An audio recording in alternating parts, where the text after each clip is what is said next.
नमस्कार, मेरा नाम रवि वर्मा। आप देख रहे हैं सत्य अभियान और आपको बता दें कि अभी हम नोएडा सेक्टर 71 में मौजूद है और आपने कल देखा था कि किस तरीके से व्यवस्था किया गया था यहाँ और कितनी लागत से था। और कल यहाँ सुंदरकांड भी हुआ था और यहाँ सुंदरकांड मंगलवार और शनिवार को शाम को पूरे साल होता है। और अभी हम जानते हैं आज अभी का जो इवनिंग वाला अर्घ है डूबते सूरज का, वो डूबते सूरज का इवनिंग वाला अर्घ खत्म हो चुका और उगते सूरज का अर्घ कल मॉर्निंग में दिया जाएगा। और हम सर से जानते हैं कि डूबते सूरज का अर्घ और उगते सूरज का अर्घ का क्या महत्व है और क्यों दिया जाता है। सर आप हमें ये बताएं कि डूबते सूरज का अर्घ क्यों दिया जाता है। देखिए, इसीलिए तो इसको छठ का महापर्व कहा गया है।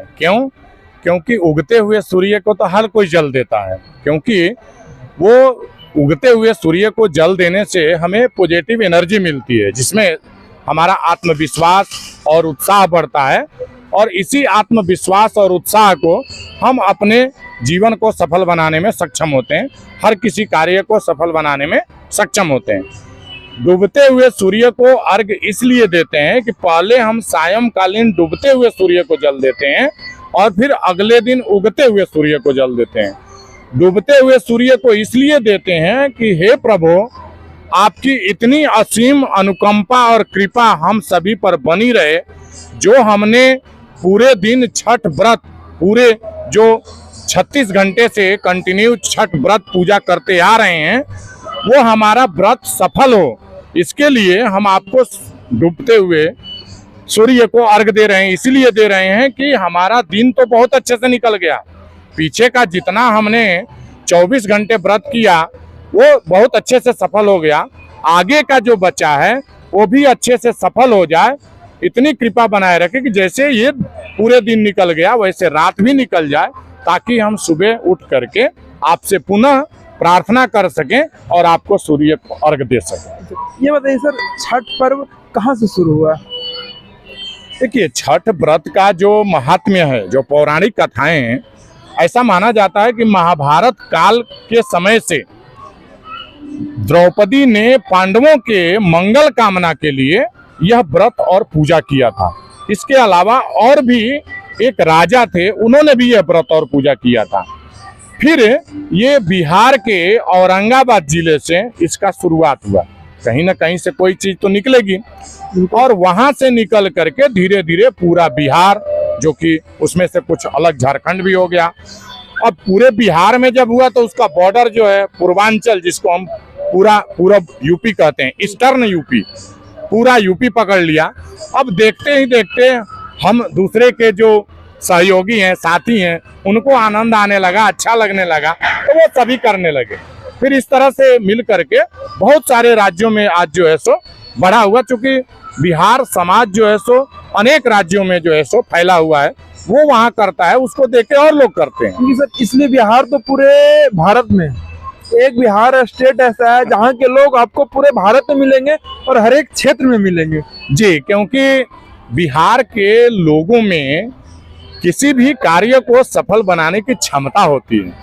वो किसी भी कार्य को सफल बनाने के लिए बड़ा उत्सुक होते हैं, एनर्जी खत्म नहीं होती। क्यों? वो एनर्जी मिलती कहाँ से? सूर्य भगवान से मिलती है। तो हम लोग सूर्य के वो उपासक हैं, सूर्य की उपासना करते हैं, छठ व्रत का पूजा करते हैं।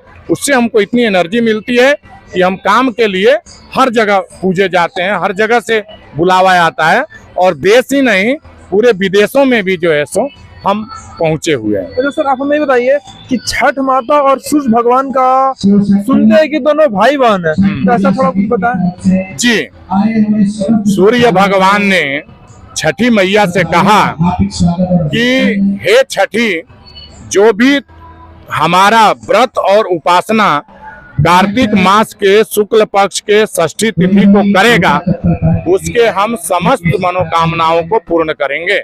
क्योंकि सूर्य की बहन ही छठी मैया है, इसीलिए कहते हैं लोग कि लोग तो सूर्य की उपासना करते हैं, जल तो सूर्य को देते हैं, सूर्य को अर्घ देते हैं, डूबते उगते, तो ये छठी मैया कहाँ से आ गई?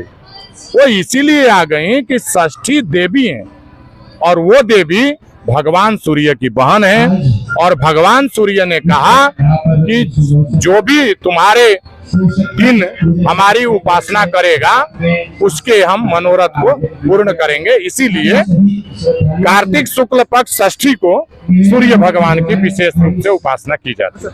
आप ये बताइए कि साल भर में 2 बार छठ पूजा मनाया जाता है, एक कार्तिक में एक चैत्र में। हाँ। तो कार्तिक और चैत्र दोनों का महत्व सेम है या फिर कुछ अलग है? नहीं, ऐसा है कि महत्व सेम ही है लेकिन थोड़ा सा डिफरेंट है।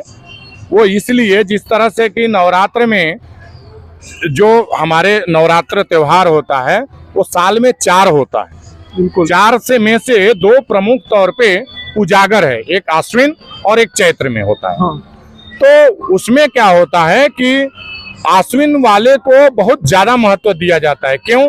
क्योंकि उस दिन रावण का भी अंत जो है सो विजयदशमी के दिन किया गया था। इसलिए हम बुराइयों पर जीत पा करके और अच्छाई की ओर आगे बढ़ने के लिए उत्सुक होते हैं, इसलिए उसको ज्यादा मनाते हैं।